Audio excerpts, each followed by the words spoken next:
I was asking if I get the benefits of meditation if I constantly lost in thought and then checking myself back to my breath, and then 2 or 3 breaths later I feel like I'm still lost in thought. And I know I'm judging my practice and it should be whatever happens, happens and everything's right, but I don't feel that way at the end of the practice. I get frustrated. Okay. Thank you for sharing that. That's very useful.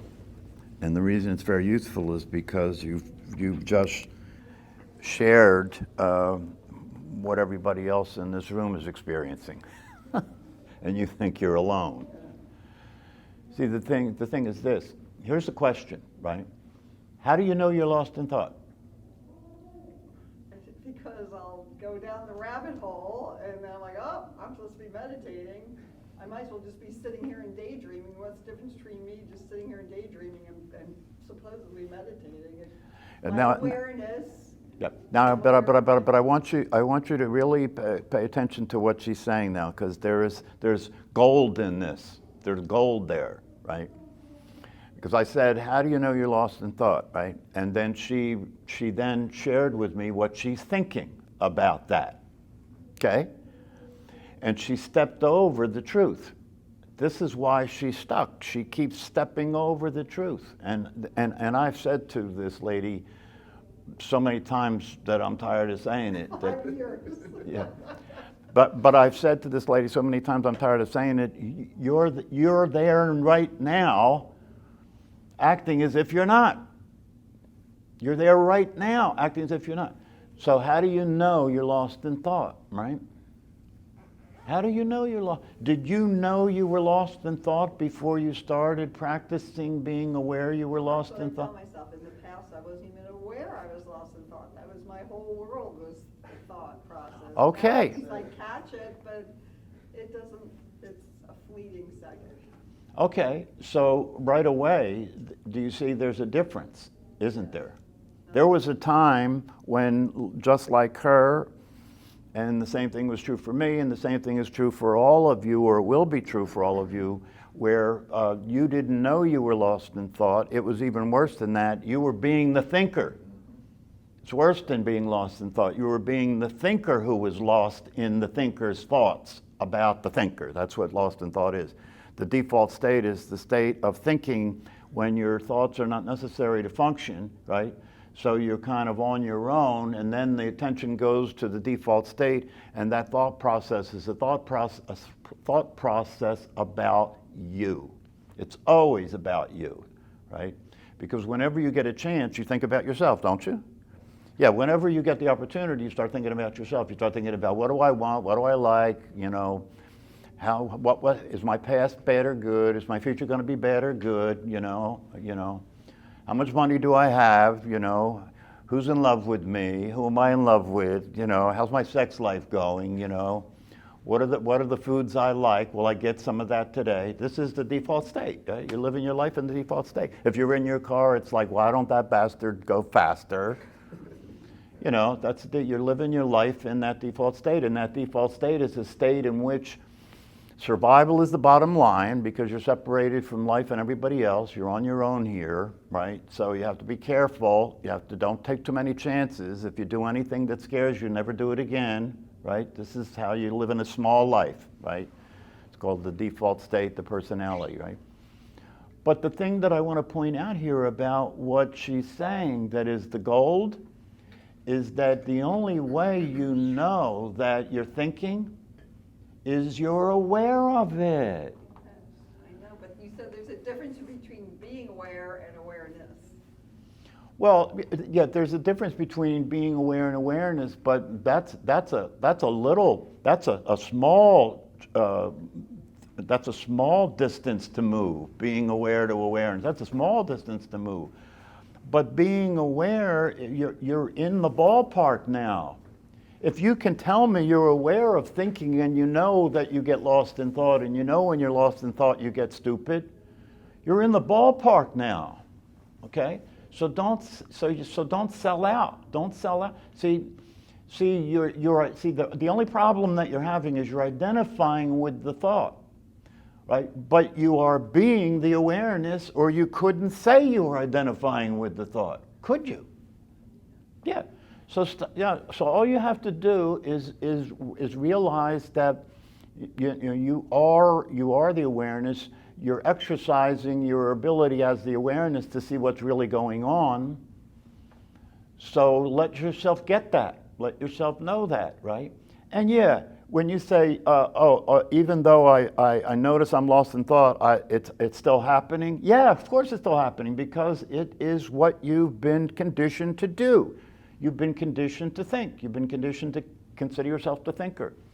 And you've been practicing that. I mentioned in previous classes about, the idea that Richie Davidson brought forth. That we've all been training our brain over and over and over again, day after day after day, right? Repeating the idea that I am the personality, I am the thinker of my thoughts, I am the physical body. Repeating day after day, living your life as that, interacting with the world as that. Years and years of this. And then you live in a world where everybody else believes the same thing. Okay, so, and that's the reason why so few people are here right now, because in the world where everybody else believes the same thing, they think those people are whacked out. They're whacked out. Each other either, right? What's that? They're probably not present with each other either. Well, how can they be? How can you be They're all present? past and future. Yeah, how can you be present with anybody when you think you're something you're not? And you're being the script. You're in script all day long, You've learned your script. You're playing your role perfectly all the time, right? But you're not real. That's the reason it doesn't feel, it's not fulfilling, it's not satisfying, because it's not real, you're not real. And for anybody that's living their life in that world and that reality and in that identity, even though it doesn't feel real, right? They're convinced that it is true, that I am the body and the personality. So that's not being questioned here. I don't feel real, I don't feel authentic, I don't feel satisfied. Happiness is something that escapes me, I have to pursue it, pursuit of happiness, right? But this is the world in which most of humanity is living. And so then if you believe you're something you're not, and you're not going to look at it, you're not going to question it, you're not going to consider the evidence, which there's plenty of, that that's not true. And if you believe that's the case, then you're on board with the rest of humanity. And we're going to figure this thing out. We're going to find out how to get this to work. We're going to figure out how this all works. And it seems like maybe getting enough money is the answer. So everybody's on board for that, right? Everybody's trying to get as much money as possible. Possessions. Everybody's trying to get enough material possessions. Everybody's trying to get recognized as somebody who is valid. That's called fame. You're trying to get recognized as somebody who's valid, right? So all these people are using all their energy up playing all these games, trying to fill the void, trying to get complete, trying to get the peace, trying to be happy. Put all the energy into that. In the meantime, they're also protecting themselves, right? Humanity is protecting itself from each other. That's called war, right? War. And then on a more local level, it's called fighting, infighting, marital disputes, divorce, right? All the rest of it, right? So this business of being awake, if you recognize that there is an awakeness where you are, there is an awakeness where you are, and the recognition of that and the realization of that becomes possible in the practice of meditation. Why? Because we're leaving the process that has us consider ourselves to be a personality. That's called thinking. We're leaving the process that has us consider ourselves as a personality and spending time just as awareness, just as awareness. And when we spend time just as awareness, that awareness is the truth of who we are. And although it's momentary when you practice meditation that you make contact with that awareness, and through practicing over and over again, that contact starts to become a reality that you feel, that you experience, that you know is real. And that reality starts to be the reality that can free you from the identity with the personality. Now here's the deal. realizing the absolute, right, is realizing your true nature, right? Realizing awareness, realizing that which is eternal, divine, realizing that which is the real possibility, has no limits, right? Has wisdom, right? Realizing the absolute is realizing that. And realizing that you are that. As Nisargadatta, a famous teacher, said, I am that, I am that. So realizing that is the practice of meditation is about self-realization, realizing the absolute, right? But then you come up against the next chapter in this process, which is that having realized the absolute, you have not experienced enlightenment yet. And for a lot of people that's going to be weird, because in a way, and I've said it myself, a lot of teachers say, well, what this is about is waking up. Waking up to what? Waking up to the truth of yourself, which is that you are awareness itself. And that awareness is the absolute. That awareness is the universal consciousness, the cosmic consciousness. So it's a wonderful thing to wake up to, right? And then you wake up to that. And what I've heard some people talking about is that, because the other thing with this that's very important that I'm really committed to is normalizing this, right? This, if you wake up, that doesn't mean that you're God. That doesn't mean that you're a guru. You know what I mean? It doesn't mean that you're special. No, none of that's true, because the natural state is an ordinary state. It's an ordinary state. Everybody's already experiencing it. Everybody's already Buddha. Everybody's already Buddha, right? So the realization or the recognition of that is not some secret esoteric thing that you have to go live in a cave for 20 years to experience, right? You're experiencing it right now. You're experiencing the same consciousness that Jesus Christ experienced. You're experiencing the same consciousness that Buddha experienced, right? That's what they were talking about when they taught what they taught, that what would the sense be for Buddha, Jesus Christ, Muhammad, anybody that teaches these things? What sense would it be if only they could realize this? No, the whole purpose of their teaching is to get the message across that you can realize this, right? And if you realize this, you will realize who you are, and you'll realize that who you are and who I am are the same thing, are one. However, having had that realization, and this is where people get stuck, having had that realization, right, the next thing is you're awake now, you know your true nature, right? But now you have this little child that you've got in your life called the personality. And this little child isn't going to let go of being the owner of your life. This little child is not going to release its domination of your world. And the reason I say little child is because the personality acts like a child. The personality is spoiled. It wants what it wants. It doesn't want what it doesn't want. It wants to get attention, right? I don't have to go into the details. You know what it's like to be a personality, right? So the thing about it is you wake up to this realization of your absolute nature, but now you have this personality running. And if you're still listening to the conversations that are occurring from the personality, if you're still interested in the thinking activity the personality is generating, then you will be involved with thoughts like, I don't know what's going on. I've been doing this for years, and I still don't feel like I'm awake. I still don't feel like that I've accomplished this. That's listening to the personality. Okay.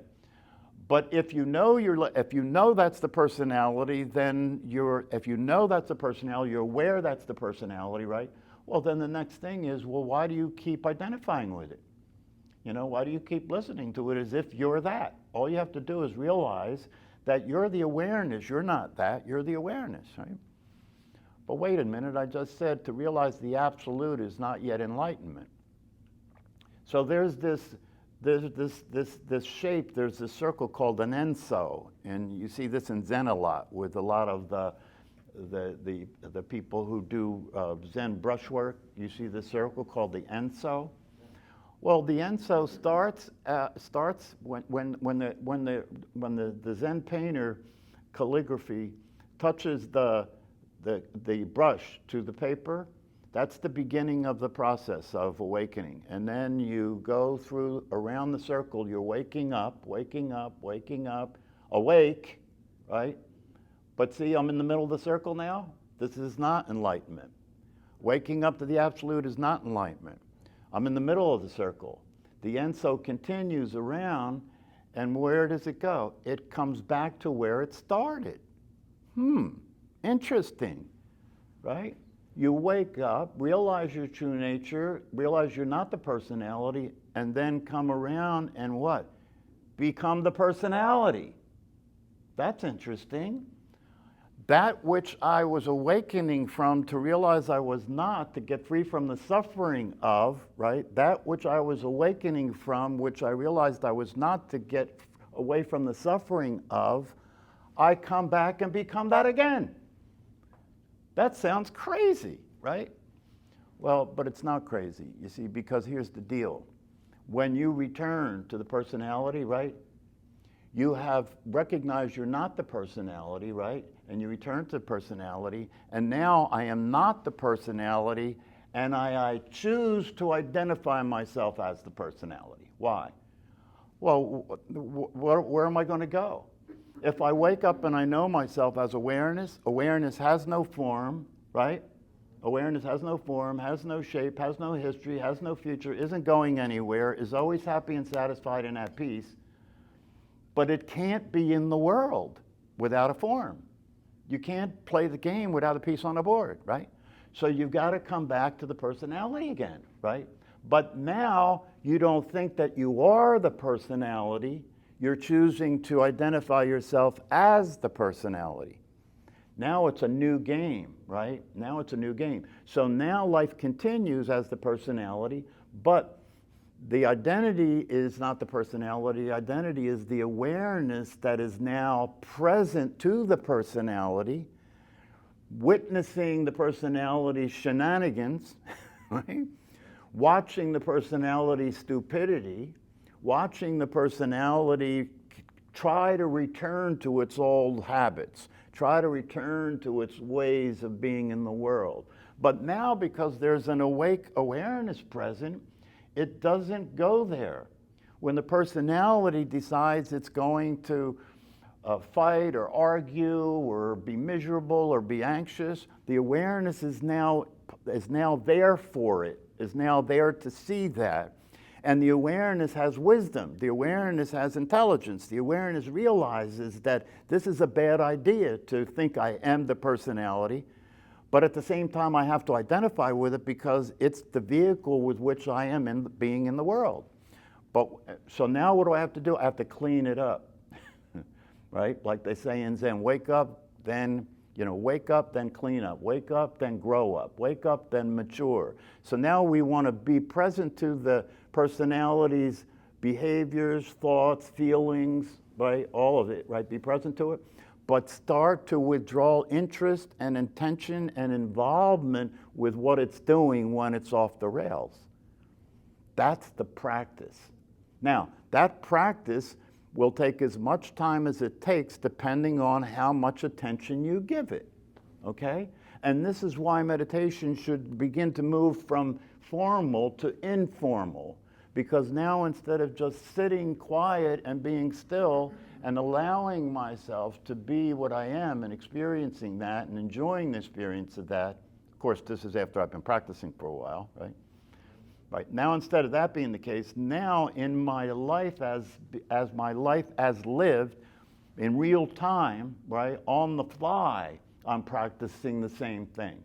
On the fly, I'm practicing noticing what the thoughts and the emotions are, paying attention to what's happening in the world, and recognizing when it's a bad deal, when it's a bad fit. Like when you're screaming at your husband or wife like they're the enemy that's trying to kill you. That's not a good idea. That's how lawyers make their living, okay? But now you're there for it, you see? Before being there for it, you were totally identified with being the person who was being mistreated, abused, not loved anymore.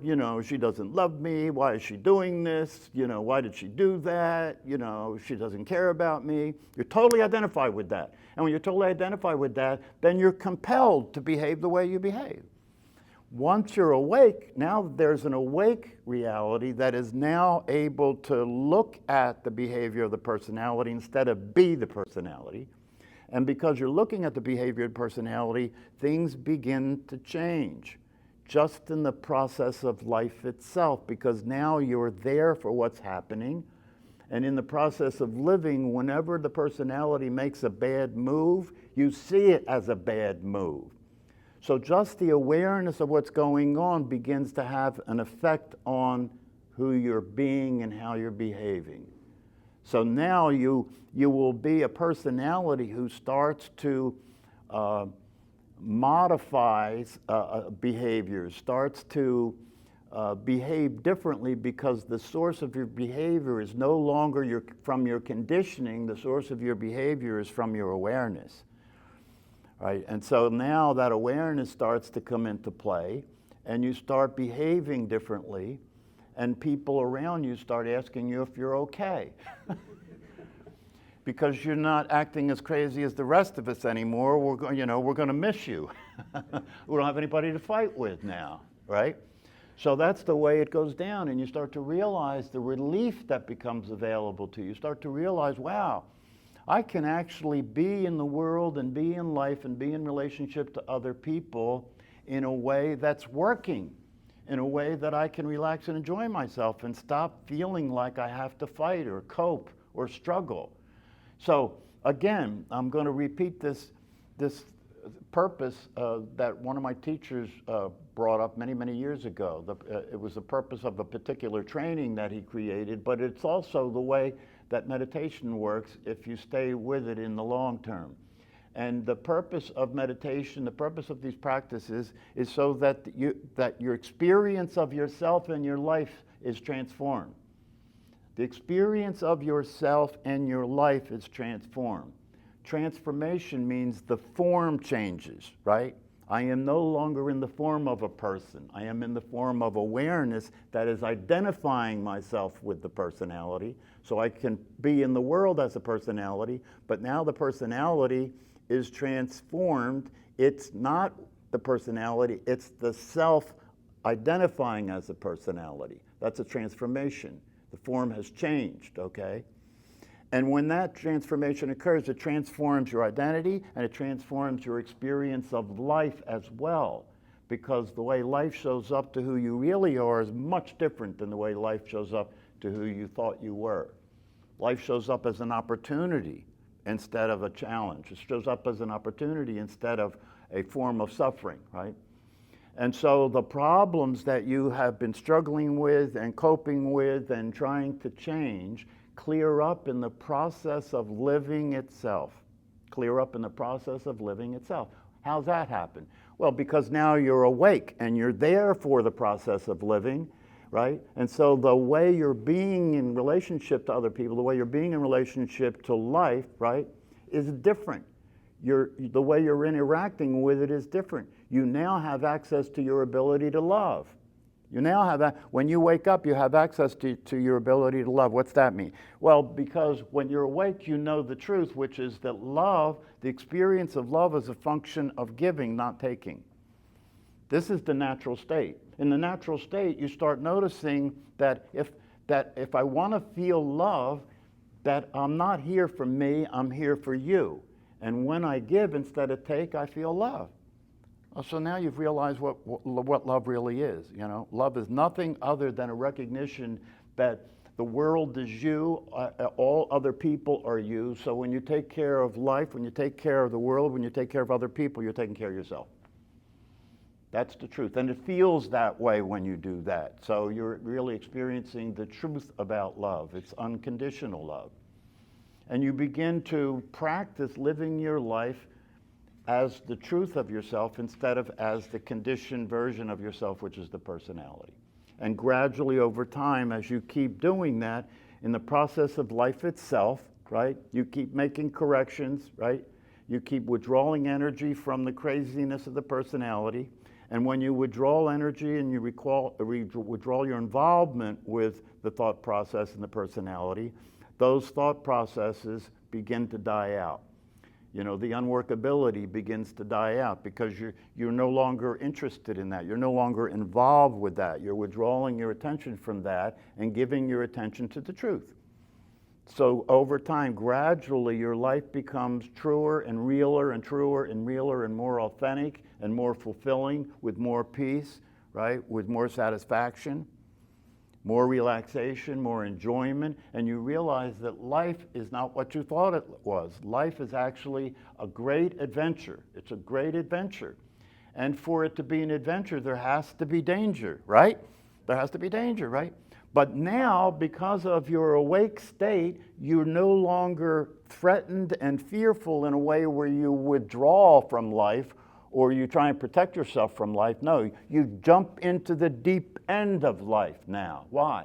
Because when you wake up, you realize that you cannot be hurt. You cannot be killed, as it says in the Course in Miracles, right? What is real cannot be threatened. And you now experience yourself to be real, and the reality of what you are cannot be threatened, because the reality of what you are is invulnerable. It's invulnerable. It's like the space in this room. It can't be threatened. It can't be hurt. And you're experiencing this to be you now. So what is real cannot be threatened, according to the Course in Miracles, and what is unreal does not exist. And that's the teaching. And you are real, and what is unreal is your personality. It doesn't exist, but you use it, right? You use it to play the game of life. That's all. Big change, right? Big change, because if you're not being that personality anymore, then you don't have to feel so threatened all the time. Then you don't have to protect yourself anymore. Then you don't have to fight. Then you don't have to struggle. You can begin to relax and realize that you can flow. You can flow in life instead of like be all the time in life be struggling and trying to change things and trying to control things. You can let go and let the whole thing flow. And when you let the whole thing flow, as you're experiencing life, the kinks will start to come out of it. The knots will start to come out of it. Your belly will start to relax, right? This area of the body, the belly area, the dantian, right? That's really the center of energy, right? It's really the heart of your existence. It's where your belly button is, right? That's where you were being fed by your mother, right? So this is the center of your existence, right?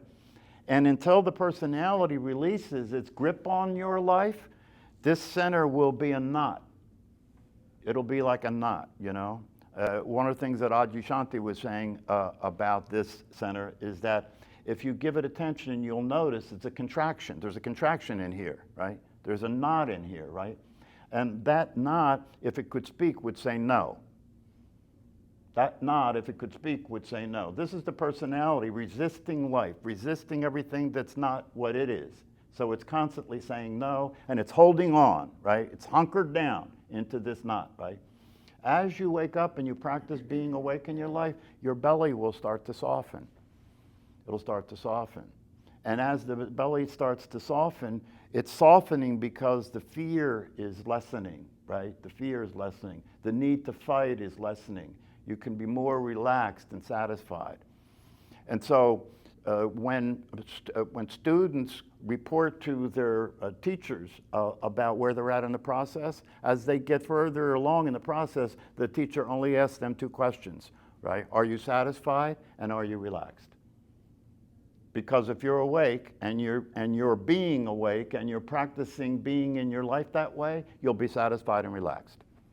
So that's the only thing the teacher has to ask the student. Are you satisfied? If not, okay, let's talk about what's going on, okay? If you are, fine, have a good day, okay? So I invite you, whether you're listening to this on YouTube or whether you're here in the class, I invite you to understand that you've got to keep coming back to class. You've got to keep practicing meditation. You've got to keep reading and studying, because these things are touchstones. They're touchstones. Every time you make contact with this, right, you're getting a little more, you're populating a little more of the territory. Every time you make contact with this, you're getting a little, the muscle's getting a little stronger every time you make contact with this. But you got to keep coming back and making contact, right? over time, that contact will add up the same way as it did when you were being conditioned, right? When you're being conditioned, right? You learn your name. First, you had to practice remembering it. Then you go to school. And when you go to school, you have to practice how to behave in school, little at a time. Repetition, repetition, repetition. So now you want to do the same thing to come out of what you got yourself into by repeating again and again and again. Repeating what it's like to be you in the world as the real you instead of the inauthentic self, the personality. Right? And you're gonna make that personality come alive by giving it life, because you are now choosing to identify with it instead of being stuck with it.